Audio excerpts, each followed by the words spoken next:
Although I have one bone to pick with John.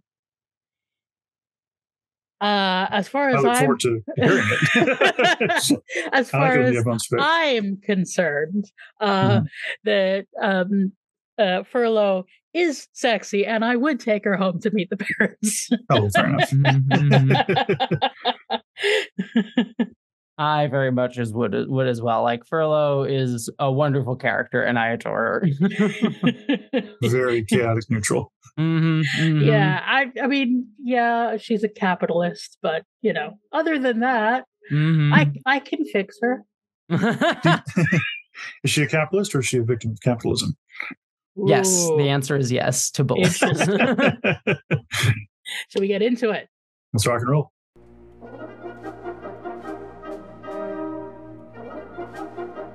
Hi, friends. Howdy, y'all. Howdy.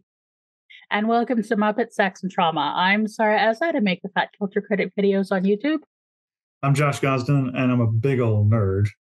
Yes, you are, and we have an even bigger nerd. Oh, great! I was like, wait, I can't get the flow. I'm ruining the flow every single time. I was like, oh, it's come right into me. It's fine. It's great. I'm sorry. Let's do that. Let's leave that one. I like that. Okay. We do actually have an even bigger nerd here with us today. Yeah. Hello. Yes, I'm Jessie Earl, aka Jessie Gender from the YouTubes.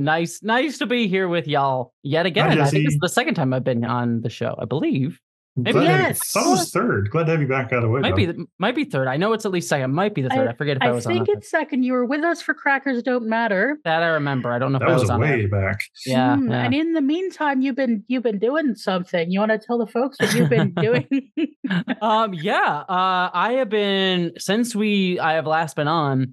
I have made a movie, a science fiction. Yeah, I made a science fiction film called just a small thing, just chill. It's whatever, no big deal. Did the thing. Yeah, just back here. But yeah, no, I have made a science fiction film called Identities, starring, if you're a Star Trek fan, starring the wonderful John Delancey, who played Q in The Next Generation and Deep Space Nine as well. Yeah, he's phenomenal. Like. He's like a very sweet man, very kind, intense, but like intense in a way that like he cares about the work, but not like a intense and like, oh, I'm above you or anything like that. He was the absolute sweetest. Like, we had a very queer set. Like, our crew is, I believe we did the stats because we're trying to get like a women in parity badge that you can put on your film if you have like 60% women and non-binary folks working on the film. And I believe our like behind the scenes was like, we have 40% women and like 60% non-binary with some overlap there as well. So I was like, that's impressive. So that was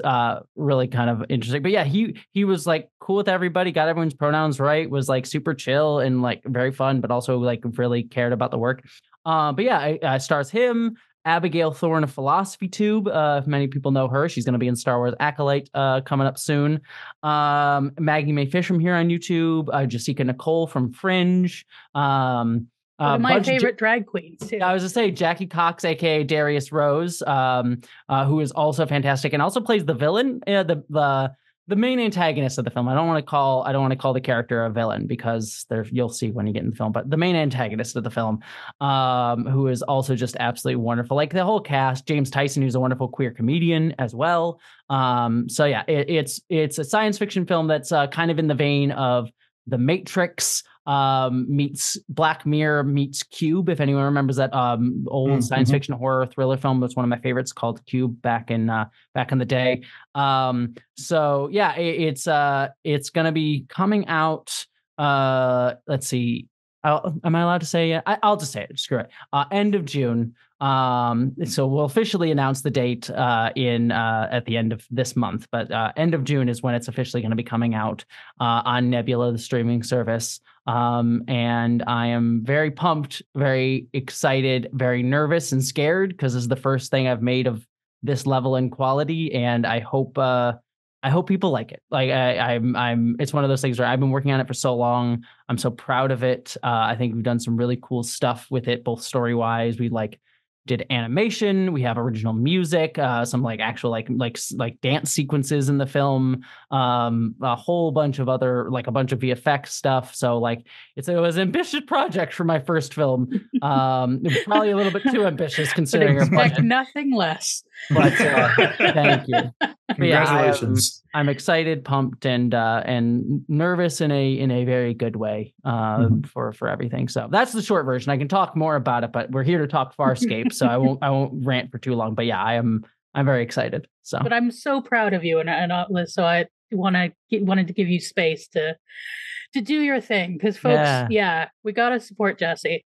Oh, big accolades. I mean, accomplishing, finishing, hitting the finish line on that kind of a thing. It's amazing. Yeah, I'm like I said, I think the biggest thing too, that it was like the biggest learning thing for me, and I knew this as well, but you feel it as you go on something like this, is that I am so proud of everybody that worked on the film, just our cast and crew. Like I said, we worked really hard to make it a very diverse cast and crew behind the scenes and in front of the camera, and wanted to, showcase, that the idea of like how we can build a better future by like creating a space where we like try to uplift everyone's voices and doing that in microcosm in the behind the scenes. And I learned as a director that at some point during the production, the film becomes very much less about like, oh, it's my script, my story that I want to tell, and your job becomes more about uplifting everybody's artistry who's working on the film. And so, as much as I'm going to probably get a lot of the credit, because that's just how our society goes, like this film was very much a collaborative effort, and I am so proud of everybody and excited to like just share everyone's amazing work with the world. And I'm very pumped for it. So. And speaking of lifting everybody up and working together and collaboration, we have this fucking fantastic set of episodes. Yes, I'm excited. So let's get into the summary. Infinite Possibilities Part 1 and 2 was written by Carlton Eastlake. Part 1 was directed by Peter Andrikidis, and Part 2 by Ian Watson. Daddy's back. Specifically, the ancient alien who appears as Crichton's father. And he's angry. The ancients have a recording of a space orc flying through a wormhole in a craft that looks exactly like John's module. Jack wants to know if John shared his knowledge of wormholes with anyone. On Harvey's advice, John doesn't tell Jack about him, Scorpius, or the chip, but that doesn't matter. There's only one person who could recreate the module, Furlough. So we're going back to Dambada, the solar flare planet, to find our charmingly mercenary mechanic. The whole Talyn crew takes a transport down to the planet. John, Aaron, and Crace are scouting the area when they run into more space orcs. A lot more space orcs. Talyn insists on joining the fight, even though it exposes him to a solar flare that completely overloads his sensors. Talyn is blind, and through him, Crace is too. Okay, they need to split up the crew. Stark takes Crace back to Talyn to assess the damage. Rigel and Jack join Aaron and John, who have located Furlough's bunker. In taking the bunker, they find Furlough tied up, apparently a prisoner of the space orcs, who she had originally hired to help her test and secure the wormhole stabilizer device that she developed from John's data. Jack is determined that the device be destroyed. This is too dangerous a technology to be left in just anyone's hands.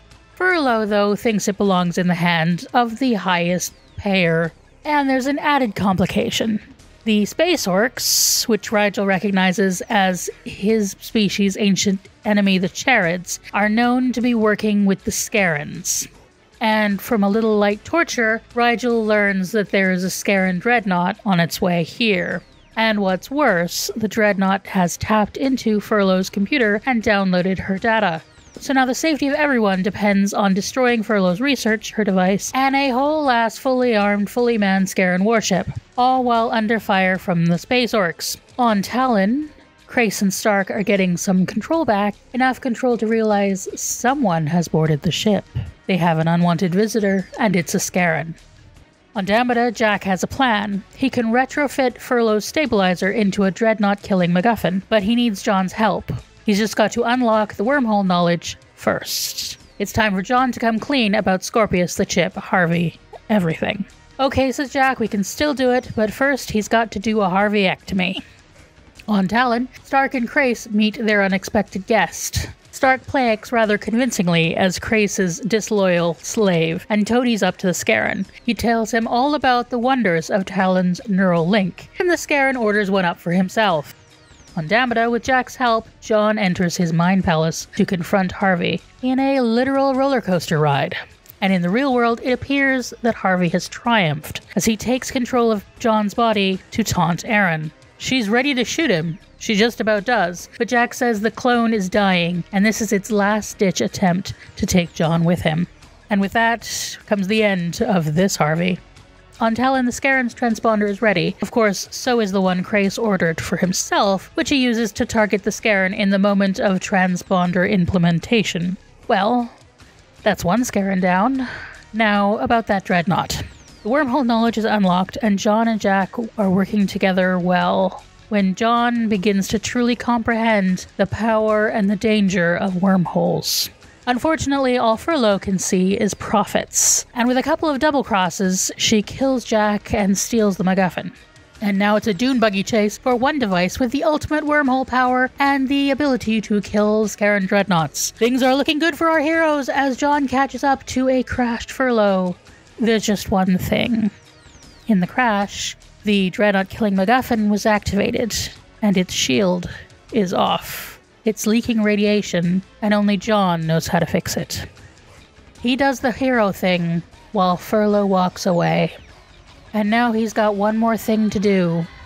With a kiss and a promise to return, he prepares to use the dreadnought-killing MacGuffin. Crace and Stark volunteer to help draw the dreadnought in, and then Mama Crichton's baby boy makes a wormhole and destabilizes it to indeed kill a whole dreadnought with a piece of a star.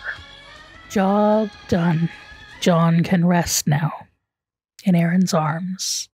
Thoughts? Sadness. Oh boy. So much sadness. Oh, yes. Yes. I love this one. It was really good. Yeah. It's a fantastic two-parter. It's also a surprising, like, it sets up some things, but it also is a great finale to a lot of the storylines going on, like some of the ancient stuff, building up the wormhole tech, the twinning storyline. There'll be follow-up more from that, obviously, but like the twin Johns, like it's just a fantastic, big resolution and setup for ongoing stories. Mm-hmm.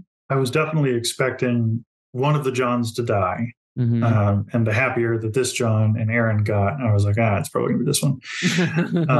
I was not expecting it at this point during the season. I was thinking something more climactic, self-sacrificey in a season finale or something. So the fact that he gets the lethal radiation dose took me, it was a genuine twist for me in this episode. And I really applaud the show for that. Like, it kept me on my toes the whole time. Yeah. Furlough's betrayal also kept me on my toes the whole time. Like, that was really well done, very well executed.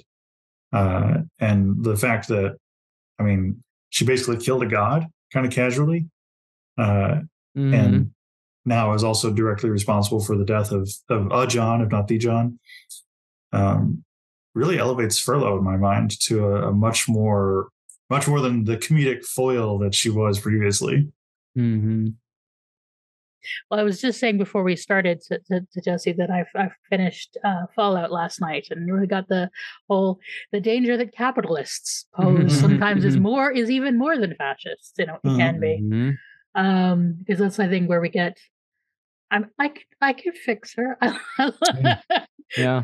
She's such a good character. She is such a good character, and I adore.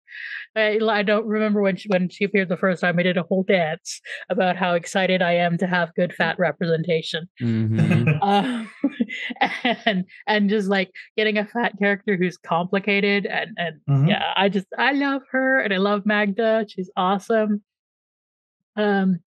So yeah. This is great, and this is also one of my favorite fictional deaths. Yeah, really. Yeah, I love the death. We'll get to it, but yeah, the death scene. I love it. So yeah, It breaks my heart in all the ways, and it also feels. Again, we'll talk about it more when we get there. But what I do appreciate about it a lot is that it gives weight to it that it could have very easily not done. Given it's like, oh, we have another John. Like it's not that big a deal. Like, oh, the audience will feel sad, but they know the other John will be back next week, so it's not like we're losing him. But no, they treat him like the full character that he is, and give him that moment and weight, which I really liked. Yeah, both the writing does and all of the internal characters do too. Like I feel like if anybody would have called that out, it might have been Rigel in kind of a moment of flippancy, but Rigel's devastated. Yeah. The only thing I don't like about this episode, apart from my hey, no, she is sexy, is I don't like the cliffhanger bit at the end feels a bit in the middle feels a bit cheap. And it would be like doing the thing with Harvey is fun, but doing the thing with Rigel as well of Rigel's gonna die that feels cheap. But it you have to have something. You can't just trust that the audience is going to come back because this is freaking awesome. Have you gotten to the part? I don't want to spoil, but have you gotten to the two-parter that is the literal cliffhanger in this show yet? No, we're only one episode ahead of this one. Okay, that I don't know if it's before or after. That's why I've lost track of like. You mean the one where he's hanging off the ledge and he gets knocked off by the ghost thing and is literally hanging off the edge by the snake? Yeah, that was the.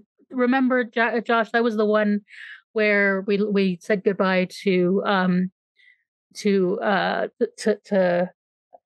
brain stop functioning suddenly. Zahn.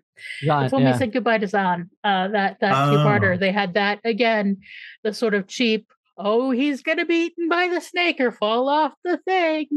Yeah, that was the worst cliffhanger I think in all of Farscape. So like this does have that cheap moment with Rigel, but it doesn't reach that level of like, okay, come on, because that snake comes out of nowhere, knocks him off, and then the beginning of the next episode he just climbs up. It's like, oh yeah, it's fine, no big deal. There's another silly one coming in season 4, but yeah. I don't mind cliffhangers that put our characters even in mortal jeopardy. And I think really what cheapens that kind of a cliffhanger is when it's resolved in the damn teaser of the next episode. I prefer if you're going to do that, leave me hanging for a little while.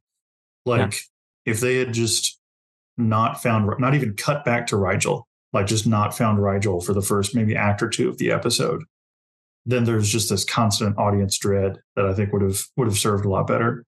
Yeah, my thing with cliffhangers too, if you're going to do a cliffhanger, it should be something that either way, regardless of like, because cliffhangers usually are like, is it going to be this or is it going to be this? It's usually like, are they going to be safe or going to be in danger at the end of, are they going to live or are they going to die? It's usually a very binary sort of thing when you get a cliffhanger. And I think the most effective ones for me are ones where, regardless of the outcome, there's going to be some level of change. Like there's going to be something that's going to change. The things that feel cheap are like the Rigel one where it's like, oh, is he going to live or he's going to die? And you're like, well, he's most likely going to live. And so we like, and him living is not going to like change the status quo in some way. Whereas like those stuff with John, your two options are like, is he dead? And now we have a John Crichton, Harvey takeover, which is considering we have twin Johns, you could theoretically they absolutely could have done that as an avenue, or Harvey does die and we have John free of Harvey, which is also a status quo change. So like either way, either option,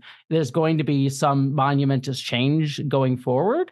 It's just which one. Whereas like the Rigel one is like, oh, he lives and nothing changed. So yeah, like the genre is kind of more of a game changer than a cliffhanger. But yeah. And you simply don't get an episode of television that is flawless. I don't think so. Like, if we're going to complain about something, it's Rigel death freak out is a little cheap. Excuse me. In the Pale Moonlight is an flawless episode of television of Deep Space Nine. I don't know what you're talking about. That is a good rebuttal. If there is an episode of television that is perfect, it probably is in the Pale Moonlight. I mean, yeah, I honestly can't think of a flaw.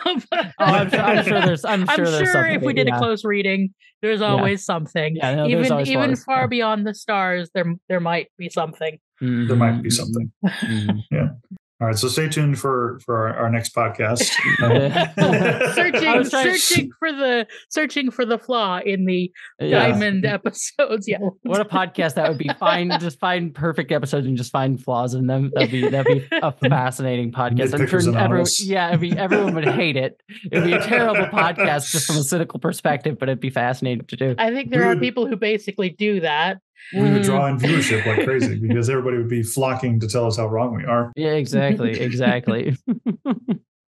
No, this episode, like, not flawless, but very well executed and very twisty, very Farscapian in its subversion, and very, like, just everybody's back is against the wall at various points throughout the episode in very convincing ways, too.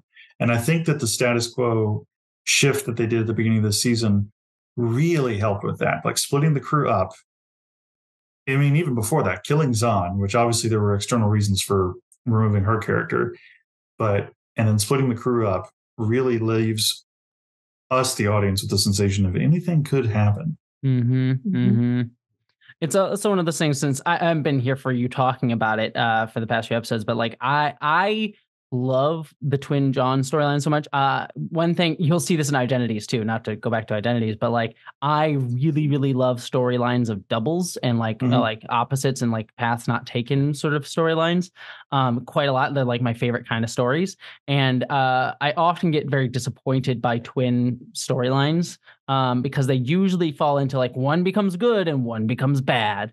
And so I like this one because both Johns are treated with equal weight and character, and feel like their own full characters that are like similar to each other, but go on their own paths and have their own traumas and have their own explorations of who they are that change them in fundamental ways, make them different people in fundamental ways that I really, really like. And there's a scene that's not in this episode that comes up after this that is one of my favorite scenes that sort of resolves that stuff, that breaks my heart as well. So get ready for more heartbreak, Josh. I won't spoil for you, but it's a great scene. Yeah. So I just like, I really adore that. And this episode is I think the ultimate epitome of that. Because again, that ending, as we talked about, but also just the building relationship with John and Aaron and how that is treated with respect in so many ways. And just the celebration of like John getting to be free of Harvey. Like it's just so wonderful to just see how they utilize that storyline, I think, really to its fullest. And I could have even seen even more with it if you continue with both Johns going forward. I understand practical realities on some level of that being difficult, but honestly, I just think they did a really wonderful job with it. And this is just I think an episode that epitomizes why I love this storyline so much. I think overall in the season, they're running on fumes a little bit with the John and Dargo side of things. I love the thing about splitting up is you get to follow the bromance on one side and the romance on the other. But it was getting to the point where they were running low on ideas with the John and Dargo. Although the next episode is one of the best. But so I think this is about the right time to resolve that and to set up for the changes to come. And yeah, I love that we get to play out the romance, and it gives us a different will they won't they in that they have, and it's played out, and it's like I love John and Aaron working together in this episode. Yeah, like they have really got the rhythm down. They just like the whole I love you, smack on the ass, go fight the bad guy. It's yes, that's the dream right there. Like that is just like the well-oiled machine. You can see the love just in everything they do. And then, of course, when Claudia cries, I cry. That's the whole. Bless America. Oh my God. Yeah. These two are my favorite. Like just Ben and Claudia, like just together, are like two of my favorite pairings in all of science fiction and all of television. Like their chemistry is so good, whether they're against each other or with each other. Like it's always so fantastic. And like this episode just pulls that just to its height. Like the moments of like love that they have towards the top of this episode is phenomenal. The back and forth and banter that they share throughout the episode is really, really great and fun. And then the ending, which is so freaking tragic and just like stabs you in the heart repeatedly. It is so good. And it's just like these two are so good together and at the top of their game. And just I adore them so much. So yeah, we could probably sit here going, "Oh, I love it, I love it, I love it." So let's dig in a little to some theme stuff. I think is a big good stuff because the whole we're really digging into the sort of nuclear arms theme of this, and the great power and responsibility stuff with Jack. I love this as a sort of an exploration kind of why the Prime Directive exists, and sort of because of course Farscape is partly made of Star Trek writers sort of going, what if things had consequences? So I feel like this whole the nuclear arm stuff is kind of them playing around with the idea of the Prime Directive and the what happens when an evolved race has this kind of power, and trying to keep it out of the hands of people who aren't ready for it. But also it's an interesting element of self-preservation, right? That I really kind of like with the Ancients, because the Prime Directive, I think is a generally good rule, though there is one of my major problems with the Prime Directive is how it's often portrayed in Star Trek as a very paternalistic, deterministic, and there's some level of judgmental colonizer, like benevolent colonizer viewpoint to the Prime Directive. But there is that sort of like, oh, pre-warp civilizations is like all civilizations come to warp, but like, oh, they're less advanced. And so like there's an element of that sort of like unanalyzed colonizing imperial mindset within that, even if it comes across as benevolent and is a generally good rule. But what I like about the way they portray the Ancients here is there is that paternalistic sense of like, we want to help you, we can put stuff in your brain to like help you, guide you.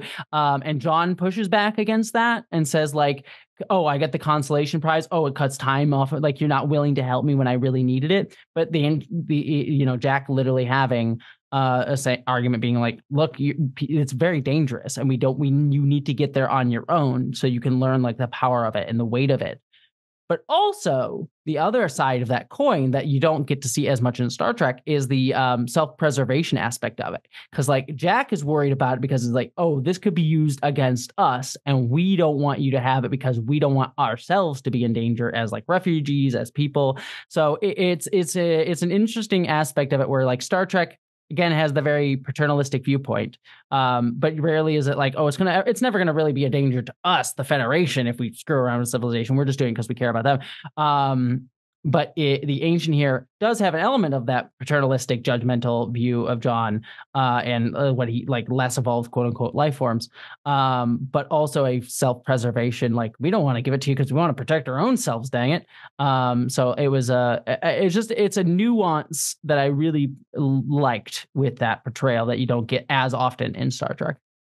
There was one of the just key distinctions there is that in Star Trek, with warp drive being sort of the Mendoza line that a civilization must cross in order to then be welcomed into the rest of the cosmos, the Federation and the writing, honestly, tends to view it as a purely transportation-based technology.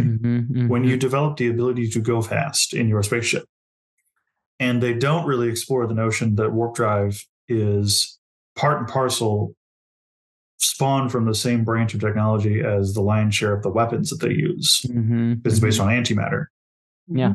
And there's one Voyager episode that actually does explore the consequences of that, called Friendship One. And it's in the seventh season. It's one of the very good late ones. But with the Ancients, they have a very keen grasp of the fact that, sure, this is a mode of transportation that can easily and without any thought or effort behind it be transformed into a weapon of mass destruction. And that's something that I really appreciated this episode exploring. with the wormhole technology, because and Scorpius obviously is the bad guy. And so when previous to this episode, Scorpius has been like, I want the wormhole technology, John, so that I can, do whatever I want with it, John. Then we know and we understand that, okay, well, that's a villainous perspective. But when Ancient Jack comes in and he's like, yeah, no, this is a wormhole. This is also a bomb. Yeah. Then it's very realpolitik in a way that I really enjoyed. Yeah. Yeah. It's also, again, kind of talks about like maturity as well. Like Star Trek doesn't talk about like, once you hit warp drive, you're obviously mature enough to speak with the rest of the galaxy, where it's like, no, not necessarily. There will be some civilizations. There'll be many civilizations that reach warp that are not exactly super friendly and have not like reached this egalitarian enlightened viewpoint. And then there are many civilizations that may never develop warp, but also would be certainly capable of understanding and being open to meeting something like the Federation, even though they don't have warp. So like it's a nuance that really gets explored in Star Trek as well. So. I really like that they literalize the paternalism here by having him wear the face of daddy. Yeah.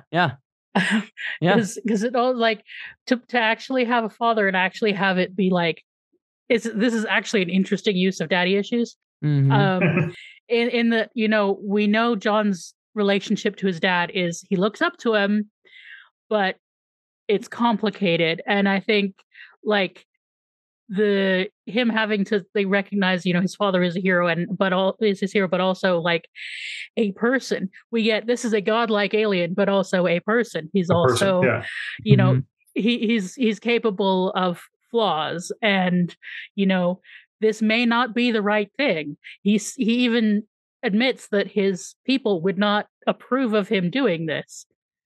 And I think it makes the whole thing complicated, because you feel the annoyance and the frustration of that, paternalism and of like, daddy knows best. Well, do you really? Was this really a good idea to put this thing in John's head? That is something that this episode also does a really good job of interrogating. That the ancients have basically caused this problem. Like, and they're putting the toothpaste back in the tube. Or they're trying to and failing to. Yeah.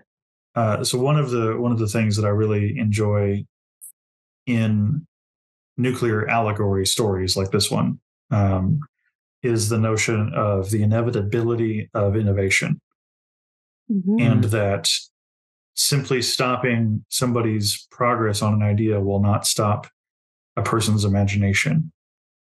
And it won't stop other people from having that same imagination. And it definitely won't stop ambition, which is something that Scorpius is actively weaponizing throughout.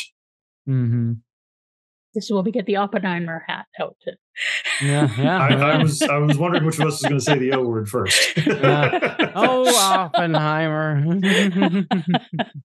You basically have Cillian Murphy as John Crichton, just like, I wonder if we didn't destroy the wormhole.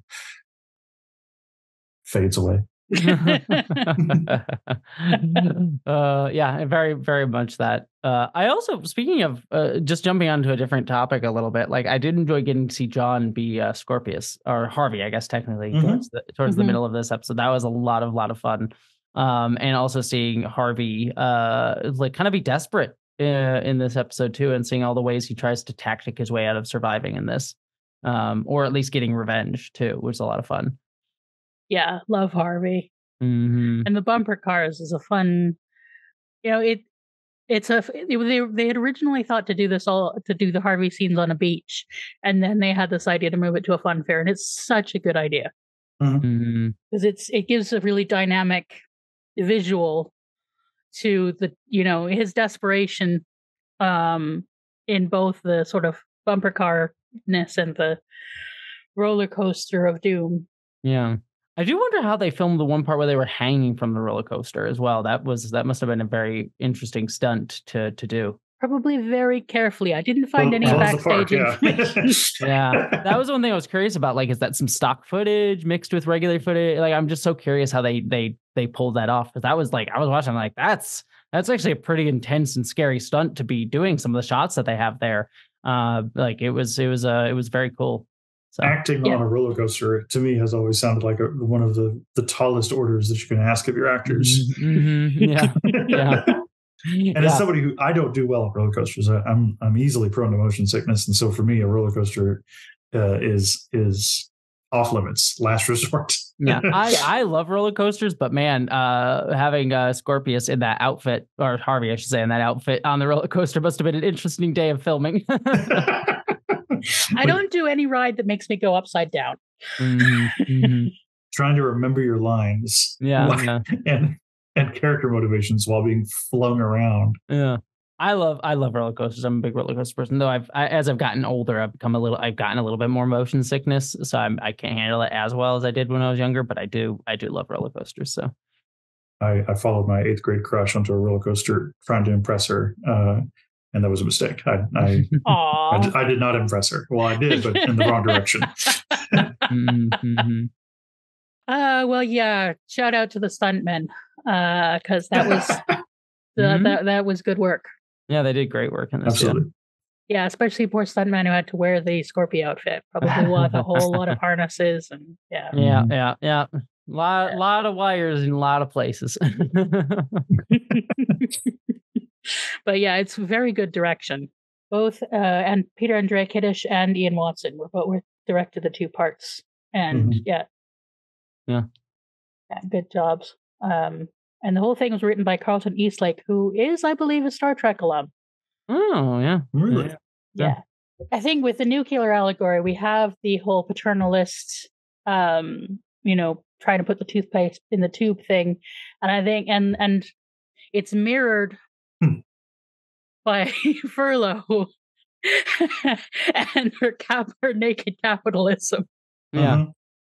And just like, I love as she goes through all the stages of mutually assured destruction, like, but we sell it to both, we keep it, we did, just just speed running Cold War philosophy there. Yeah, really. Yeah. Yeah, and she's great as the villain throughout all of this. I think she's I don't know. It's just, as you were talking about before, Sara. It was just like it's just nice to see a villain getting to have like shades and get to kind of be over the top and actually have some weight by like killing Jack, which I was kind of very sad by.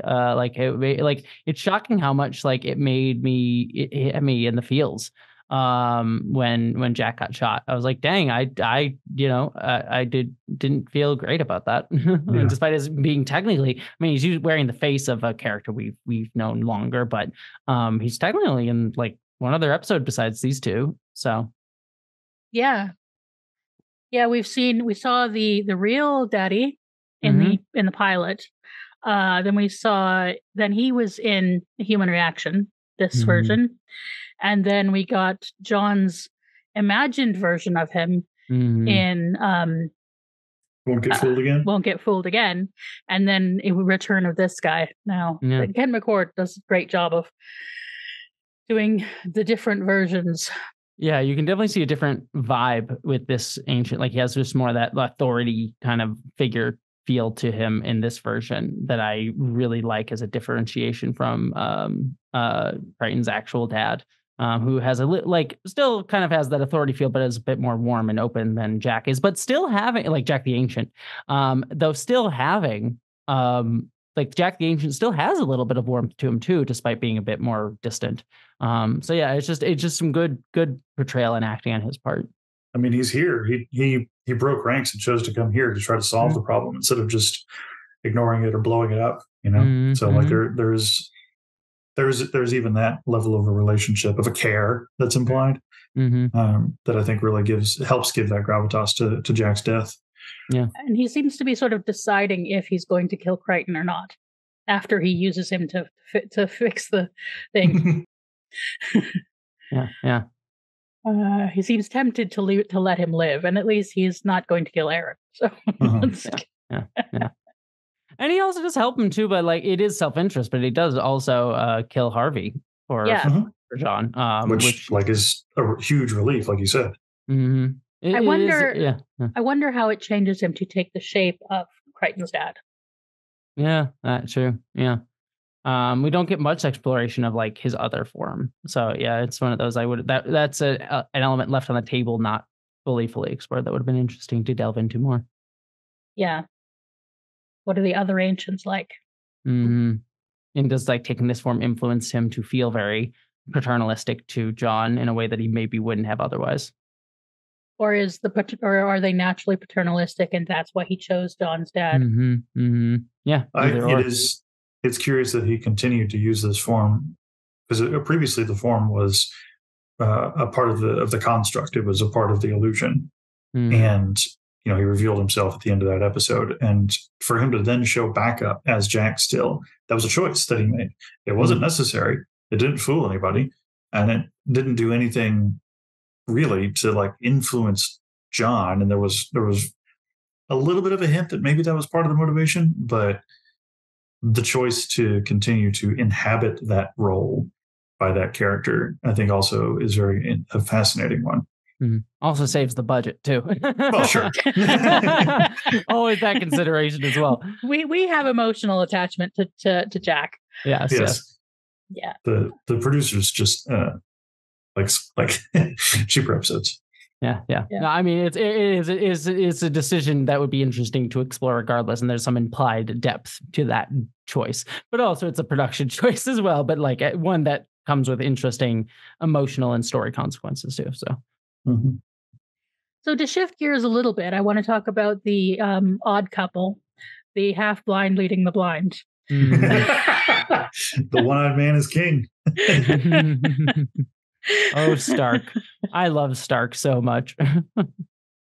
He's really grown on me. He annoyed the hell out of me the first few episodes that he was in, but he's really grown on me. When they shift his character to be a little less and not to sound like sanist or ableist in this, but he is portrayed very manic in the first few episodes that he appears in, and he's toned down a tear since then. And once he gets into that mode, I do really adore his character quite a lot, and is a character that I wish we get more of over the series. So.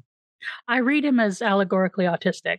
Mm-hmm. Yeah, very much so. Yeah. Mm-hmm. Yeah. Just that was the bridge that helped me get on board with this character. And Sara and I had that conversation like a season ago now. Mm-hmm. Yeah, I very, very much see that. And yeah, there's some quirks that and I also like to give credit to the character too. He was tortured for quite a while.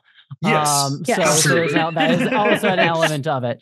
But yeah, I do think once they figure out how to write him and play him, I think he's a lot of fun. And this episode kind of plays that really well. Like him with Grace and Talyn, and just that sort of like it's very much like a side thing to just keep the threat of the Scarens kind of ever present in our mind going on up there. But it is just like a very farcical kind of beat going on up there that I really do enjoy.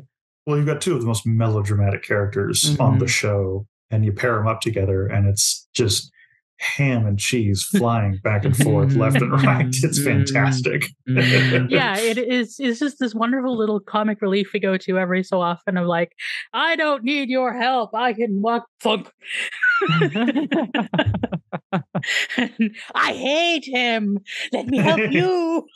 Yeah, he was definitely channeling his inner Igor in that scene. And then the thing that I really noticed in this watch for the first time is just how horny the costuming is on the Scaran. So like Which kind of horny do you mean?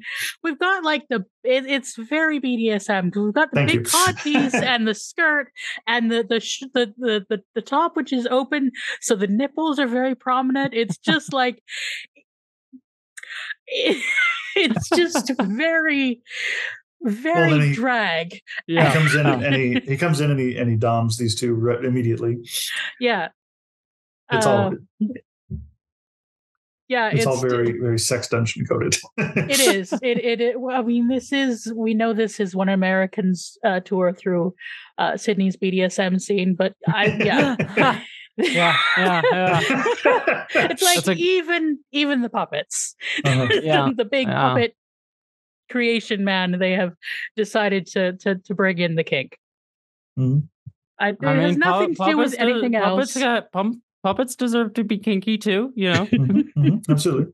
We've already seen Rigel in his gimp mask, so yeah, of course, exactly. Come on. It has nothing to do with anything else, but it's just something I noticed this episode is like, holy shit. I mean, I will say, going to like a kink store, it makes for easy sci-fi costuming if you know where to look. So that is where Scorpius's costume came from. Exactly, that's what I'm saying. And it's Muppet sex and trauma, so we have to talk about the sex. We definitely do, absolutely. Very much so. Very much so. This is not that sexy of an episode, but here we found it. Well, we do. The opening is very sexy. Yes. The opening is so like a warm piece of pie. Yeah. In every possible way. I'm trying not to get Sara.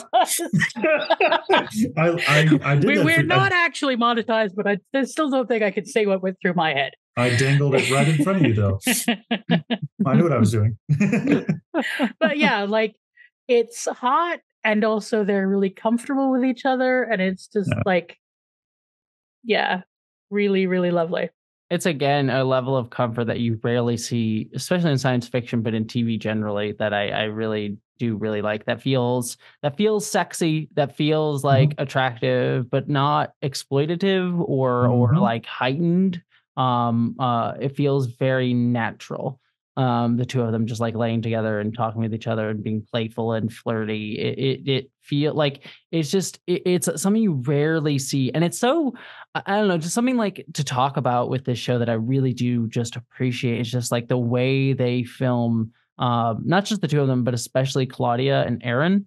Like, the show has a lot of kink, it's a very horny show. And not to say that it's not above being very male gazy at times.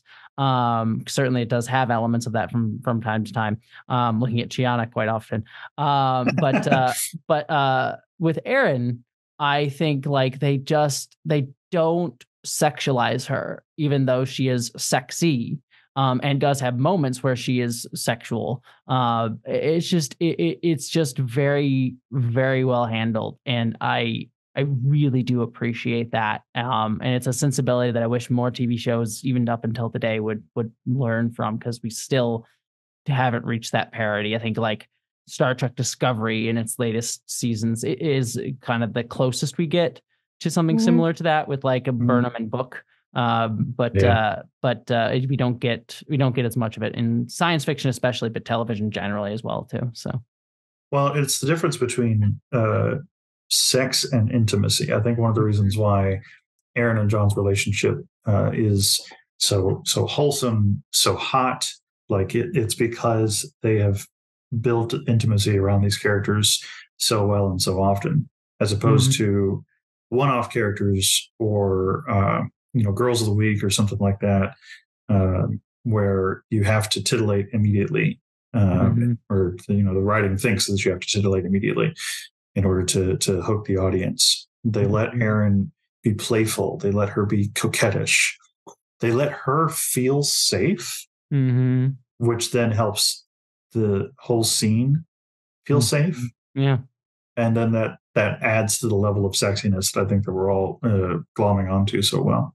It's why they feel queer to me, like why this feels queer in that it's not, there's no sexual object. Nobody is sexually objectifying. They're equal subjectification. And one of the reasons why women particularly ship male to male characters, so often and so much, like Kirk and Spock, is because so often when you have heterosexual characters, the woman is an object and not a subject. But so the only time you can have real like chemistry and really dig into attracted to maleness is between two male characters, because then you actually have two subjects, even if it's not intended to be sexy. Whereas here we have one of those rare cases where the characters who, and I do think that Aaron has a bit of a queer gender journey too, with the whole like deprogramming from the soldier thing. It maps well. Yeah, but we actually have two people who feel like we are being let in on their subjective experience of sex and sexuality rather than any kind of objectification. Although sometimes we do play with little objectification, but usually it's Crichton's ass. And I think that's the thing you called out before too, Sara, that very much John and Erin's relationship is frequently filtered through the female gaze, and especially has the gender stereotypes flipped, where John is usually in the femme position that you would find in an old screwball comedy movie or something like that. And even the staging of the opening scene between the two of them lying on their window bunk, like they're at the same level. Nobody's above anybody. The camera is shooting them level. You can see Erin's butt. You can see John's biceps. Like it's very equal. Mm-hmm. You know, they're head to feet, which is also very equal. Yeah, it's not. One of the things often you see with the male gaze camera is it will segment people off. So like you'll get like shots of body parts, whether it be a male or female body part, usually a woman's body part, but it will like cut them off so that you don't see someone as a person, but like as a piece of meat, as like an object to stare and ogle at. So by filming them both with their full bodies in the camera, it is a humanizing way to film them both that we rarely see. And to do it with both the man and the woman at the same time is a kind of goes where you were saying, just like a way to not objectify either of them and sort of equalize both of them. But yeah, just showing their full bodies is one way that is also a very unique filmmaking choice, especially in this era of television, and even on to today. So yeah, it is. It's very, very good. And for a will they, won't they to say yes, they will, and we get to see them working together. It doesn't make it less sexy. You know, it's not like Moonlighting or so many of the other Moonlighting type things where once they get together, all the sexuality is sucked out of the airlock. No, we've got, it continues to be sexy. There continues to be tension. It's just so good. I'm actually reminded, one show that does this very well currently is The Expanse. They also have a very, very good depiction of a female gaze filtered relationship. Also, I'm sorry. That permeates throughout most of the seasons. Yeah. Also, my girl drummer is the best character in all of, like, literally man. Drummer is like a top 3 favorite character of all time. It's still on my list. The Expanse. I love The Expanse. Politically amazing, fantastic. So good. It's a really great show, but you need to, if you watch it for one thing, watch it for drummer. My polyamorous freaking queen. Adore her so much. Every time she's on screen, every time Bobby's on screen. Yep. Man. Well, you're the one who recommended Sense8 to me, and that was phenomenal. So yeah, I do intend to watch. Just need to be in that headspace to have something to new to do. And for the record, folks, when we talk about female gaze versus male gaze, we're really talking about from the outside objectification, like female gaze, according to Laura Mulvey, the film scholar. Male gaze is outside from an object. And a female gaze is sort of subjectification. You get an internal experience. It's not just the woman looking. It's a different nature of the look. Yes, because usually usually cis dude filmmakers will do when they're like, we want to subvert the male gaze, they'll just give the woman the male gaze, and when we say that, like, they're still like they're doing the same thing that a guy that they would film for a guy character, just doing it with the woman character, which isn't necessarily it's It's just reversing it rather than actually like discussing it and dissecting it and trying to move beyond it. It's the Barbie. It's what I would say the Barbie movie problem, where it's like, oh, we'll do patriarchy but with women now. That's how we subvert it. I did not like That's the Barbie. Whole other discussion. Editing Sara insert clip of Thor being filmed by Kenneth Branagh walking across the thing, and that's. Or to look at another good example of male gaze on men would be Eddie Schumacher's Batman. That's the gay male gaze. Yes. The male gaze. But yeah, female gaze is when we actually get insert, and I think this is maybe even something that's a bit more balanced. It's kind of like it's a queer gaze. It's balancing both. We have some looking from the outside and some looking from the inside. Yeah. I mean, I don't think that anything is just one thing necessarily. And the easy intimacy of John smacking Aaron on the butt towards the end of that opening scene is also part of that safety that goes a long way and is a kind of an interesting current exploration in a lot of social media platforms of what makes specifically, for women who are attracted to men, what makes the man hot. And that a big part of it is, do I feel safe with him? And so that, we get that sense of safety from Aaron for John through this scene. And that also helps to ground us and to make us feel comfortable, to make us feel intimate with him as well. Yeah. Another thing too is just, I believe it's Alison Bechdel. I might be attributing this wrong, so don't 100% quote me on this, but I believe it's Alison Bechdel who did this discussion about like what we need to see more of is, a balance, as you were talking about, where it's just like it's characters slip between object and subject rather than, the dynamic of one person, usually the woman being always object and the other being always subject. And sometimes, like, as this show does, like a lot of subjectification as well, and gives them both sort of like equality in that. But, something that's, I think, very good to see is like, sometimes it like we talk about objectification is inherently a bad thing, which it generally is because people are usually very objectified. It's how we dehumanize. But there are elements and times where there's worthwhile discussion of when we do that to ourselves and allow agency in that for ourselves. And like a constant discussion and movement between those things. It was I believe Alison Bechdel talked about that. But again, I'd have to go and double check that I attributed that idea correctly. But. Yeah, sometimes you want to be seen as sexy, particularly by a particular person.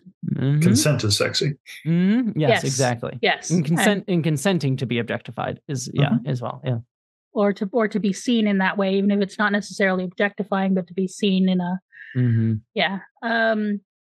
And the other thing I think that about this the gender subversion that we have is like, it is good to see men being soft. Yes. And to have those emotions and to be the one who needs as well, because those are human emotions that everybody has.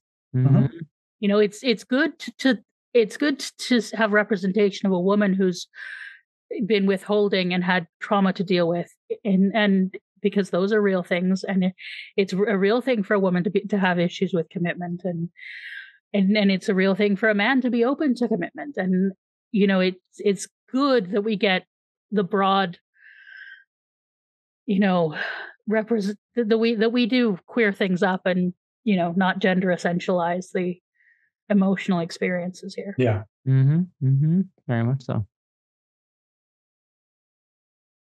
So should we talk about the death? I was literally about to say that. Like, talk about him dying. I mean, first he kicks ass with the Mama Crichton's baby boy making wormholes. Yeah, I do like that, but yeah, that death scene is, I think you're talking about. It's so good, especially because everyone gets a moment, and again, you were talking, Josh, about like Rigel could have been flippant about it, could have pointed out like, oh, we got another drawn, this is the spare, whatever, it's fine. Could have been something like that. But no, Rigel is properly devastated, and there's some really sweet moments between every character. I especially love the moment between John and Grace, like find your better self, and Grace is like, I will. I hope you can believe that. I thought that was a really, and it shows how much Grace has grown over the show so far, and still has left to do, but has grown. So I do really appreciate that. Like all of those beats are really wonderful. And then John, talking about how he is, he's dying in a place that he feels fulfilled, in a way, like he feels good about where he is, leaving things. I'm certainly he doesn't want to die, I'm sure. But he gets to die in a place where it's like, I have everything that I want and achieve the things that I want, and get to have the relationships that I want. And it feels like a good place for him. And that's a very heartwarming and yet tragic and bittersweet moment. That's devastating for Erin, as you can see, but and for both of them, but especially for her. But it's just a fantastically handled scene that again is made all the more powerful, I think, by the fact that like we have two Johns, and this could have been very easily seen as a disposable scene and a disposable character when they don't treat it that way in the slightest, which I really love.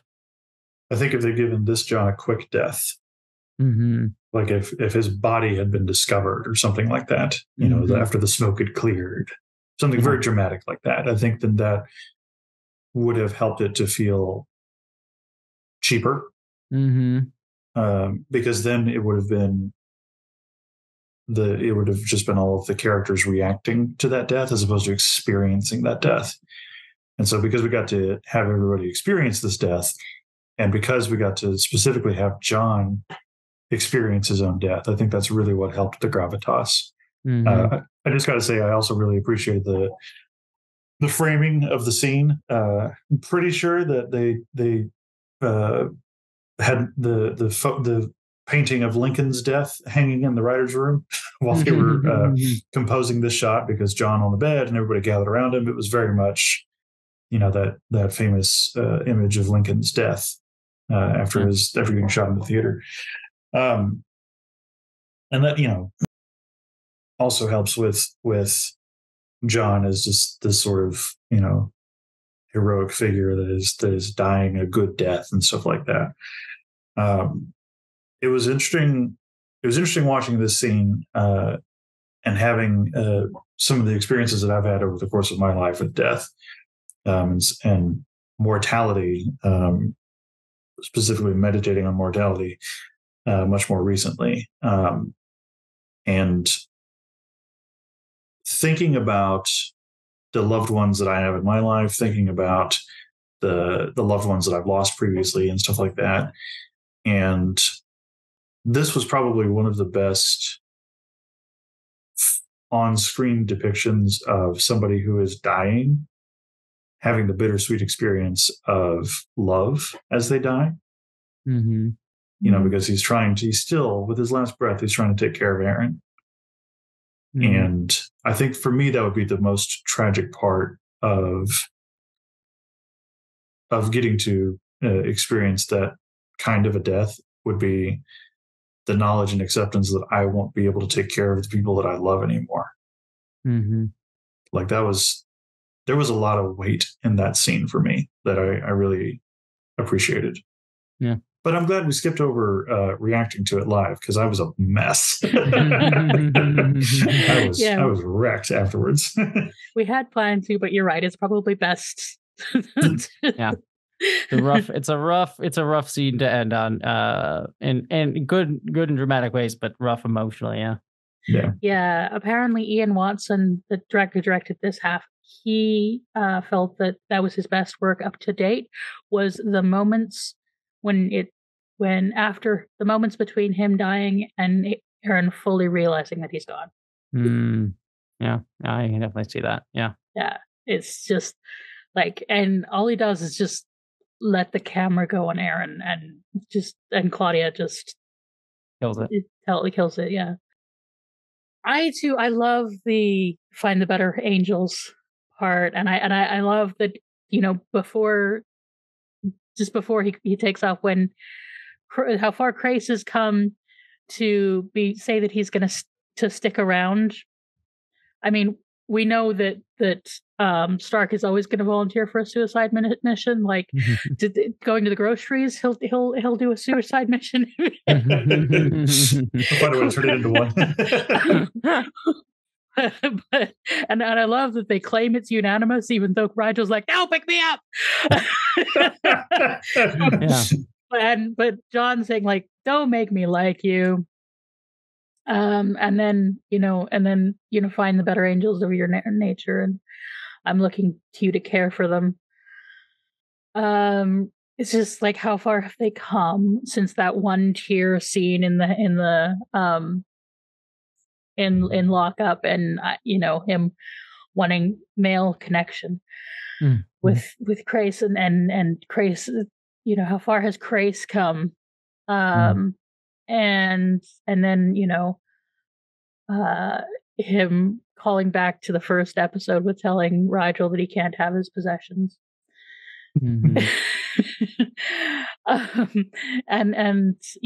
Crace is there. Stark calms him, and then we have the I have been free of part of Scorpius, and I've done good work, and I'm with you. And it's just like, if you're going to die young, this is the best of all possible worlds. He's not in pain. And yeah, it is devastating, but beautiful. And to have that after an episode that makes me laugh so much, and then it has the big action beats that it does, and the holy shit, they destroyed a dreadnought, and then, but no, Farscape being Farscape, we're going to end on the quiet. Yeah. So yeah, I just love it. Yeah, these are fantastic. It's just a fantastic wrap out of this episode. And like I said, I do really love doubles storylines. I mean, if you can't tell, I literally have a book called Double Ganger right here on my shelf. So like, it's a theme that I really, really love. And just getting to play with that here with this version, to both versions of John, was one of my favorite storylines in this whole series. And so this was just a really, really wonderful beat to end on with that story. And again, there's still ramifications and obviously fallout from this. But it's a really good utilization of that. Yeah. So, normally this is when I would tell Josh the title of the next episode, but a little bit of inside baseball, because we had so many scheduling snafus with this. Sorry. It was me too. It's fine. It happens. And we had a great conversation. Is better even if it's delayed. So yeah, we did end up doing a reaction to the next episode. We don't usually go ahead, but they don't actually have anything to do. They don't affect each other, so it was safe to do so. That the next episode is Revenging Angel. And we have recorded a reaction to it. And that will be up for patrons. And the next episode of the podcast is actually going to be, Ren and I had a discussion of Muppets from Space. Because Josh has some scheduling issues for the next little while, so I'm going to do some episodes with guests, looking at media that is somehow tangentially connected to Farscape thematically or cast or whatever. They don't get much further than Muppets in Space. Exactly.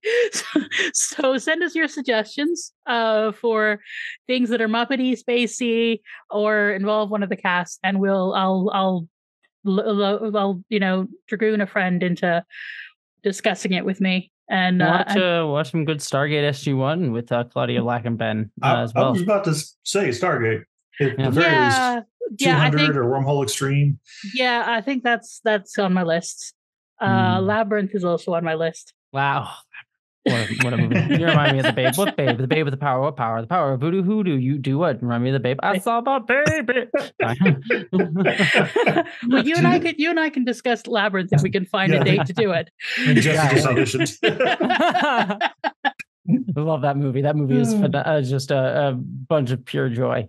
Yeah, it'll either be movies or one-off episodes, just to keep giving you content, even if we're going to be spacing out the Farscape a bit. So yeah, we will be the Muppets from Space will be next, and then after that we'll be discussing Revenging Angel. Fingers crossed, inshallah, we'll be with Mandy, with mainly Mandy. She really wanted to be back for that episode, and then following that, the episode. I still need to find someone to join me to join us for the following episode. If you want to see us laughing our asses off at Revenging Angel, join the Patreon. Yes, exactly. Yeah, with me going, I'm not going to say it, I'm not going to speak, and Josh giggling his face. So yeah, it's a fun one. I love that episode. I am very proud that we managed to not spoil you on the fact that there's a cartoon episode. I am so relieved about that, honestly. So yes, please join the Patreon for that. So, what was your favorite part? Jesse, you want to go first? I mean, I think the obvious answer is John's death. If I had to pick a second part, it would probably be the roller coaster fight with Harvey. That was also a lot of fun. But I think the capstone of this episode is John's death. It's phenomenal and one of the best scenes in all of Farscape, frankly. So yeah. So aside from John's death, it was also my favorite part. I actually really enjoyed pretty much every moment that I got to spend with Rigel these two episodes. Oh, yeah. We didn't even talk about Rigel. He had a great arc these two episodes. And I think one of the reasons that he was so empathetic during John's death was because Rigel almost died. And his almost death was the same as John's death in that Rigel put himself out there in a very self-sacrificial kind of a way. Until he didn't. But the fact that he was the lone gunman and held his ground and held his post, what I think gave him a lot of empathy that he brought into the death scene. But yeah, every moment with Rigel was wonderful, these two parters. Sarah? Well, of course, obviously there's the death scene. Because yes, it is phenomenal television. But a second to that, I mean, it's a toss up for me between I love you, smack on the ass, and just everything Furlough. We got good fat representation. Furlough is very good. I mean, Furlough is we don't know if Furlough's queer, but Magda is. So yeah, we'll take it. Yeah, I just good fat representation. Good fat representation. I said I wasn't going to do the dance, and then I did the dance. Why wouldn't you do the dance? Do the dance. It's a great dance. We stay on the dance. Why wouldn't you do the dance? Yeah, please. We need more good, complicated, interesting, fat characters, please. I mean, she's a villain, but she's also Catalyst. She's just, so yeah, I just love that. I'm always a sucker for good fat representation. So thank you, Jesse, for joining us. Thanks for having me. You want to do another bit of a spiel about how people really do need to go support queer art and watch Identities? Yeah, I'll do the quick spiel. Yeah, you can find me at Jessie Gender if you like my video stuff. I do video essays on queer themes in nerddoms and geekdoms, as well as sadly talking about more, pressing political topics like anti-trans issues and stuff. That's all on my main channel. So I try to balance it out with some positive, fun, joyous stuff with some more negative stuff, but also very important stuff on that end. So please check me out there. But yes, speaking of joy, Identities has been my big joy. Making this past few years for so many different reasons. I'm so excited to finally be able to share it and talk about it in the very near future. So yeah, be on the lookout trailer will be coming later this month with a release date, so that'll be on my main channel, and I'll be able to talk more about that when it comes out. But it will be coming out officially, the film, in late June on the streaming service Nebula. So if you do subscribe to Nebula, please subscribe using my code. If you use, like, I think codes like just Jessie Gender or whatever, you can get it cheaper, and it helps me out. It helps me promote the movie, helps me potentially get more identities, because the hope with this is that there's more. Not to spoil, but it does have an after credit sequence. There is more story I want to tell after this, so hopefully we get to tell that. But that the way to support that and get to see it yourself is by signing up for Nebula using my code. Other than that, that's and I'm on all the social media, so you can find me wherever you're socialing. I've been subbed to Nebula since it came out, and it's always worth it. Yeah. And there's some fun stuff coming out too. You got Dracula's Ex-Girlfriend with Abigail Thorne, her movie that she's doing. She already has the stuff, The Prince, on there. There's a few other things that I know about that I can't say, but some other good queer content, and also content beyond queer folks as well that is coming. But some good queer content on the horizon on Nebula as well. Mm-hmm. So love it.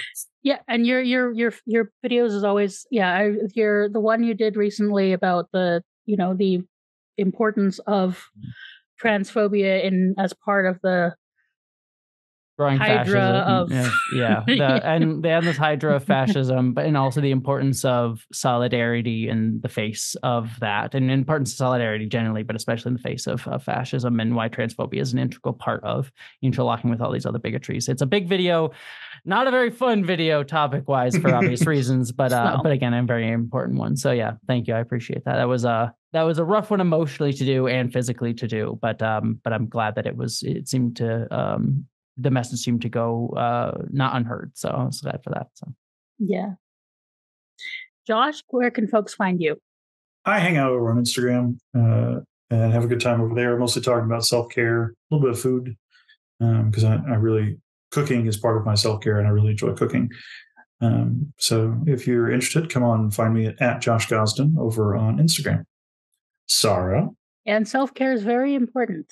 Yes, very unquestionably. I am Sara Ezzat. I make the Fat Culture Critic videos on YouTube, although I haven't made many. I've had a bit of a rough start to the year, but I'm doing better. I'm feeling better, and I'm ready to get back to making videos. I'm working on one discussing shame and shaming and why, and trying to move on from that I'm planning to bring out during Pride Month, because it makes sense. Because pride is a protest of shame. So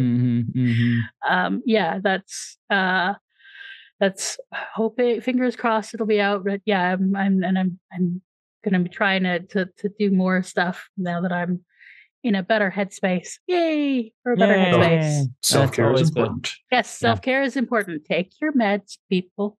Something I'm trying to do too. I'm a workaholic, so I'm still working, but I've been spending my goal is for May to try to be more forgiving to myself, and also finish working at a reasonable time, and make sure I take time for myself during the day that I usually don't. So amazing. We love it. So yeah, it's an important thing to be doing. So it is. Yeah. So that I'm going to save the comments and things for next episode, because I think this is going to be long enough. It's been wonderful to have you, Jessie. And folks, once again, if you want to see our reaction to a Revenging Angel, check that out on Patreon, and the links to everybody's stuff will be in the description as always. And join us in 2 weeks. Join Red and I for Muppets in Space, and then 2 weeks after that, if all inshallah goes well, then we will be back with a discussion of Revenging Angel. Yay! Woo! So that's all from us. Bye, y'all. Bye. Live long and prosper.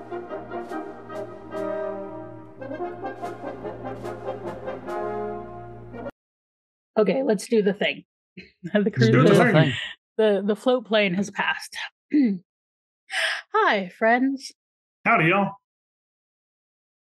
Hi. Sorry, I delayed. I was like, wait, do I go?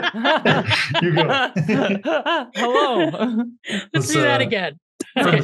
Oh, keep that one. That one's great. I like that one. Just all of us like dead smile, dead eyes.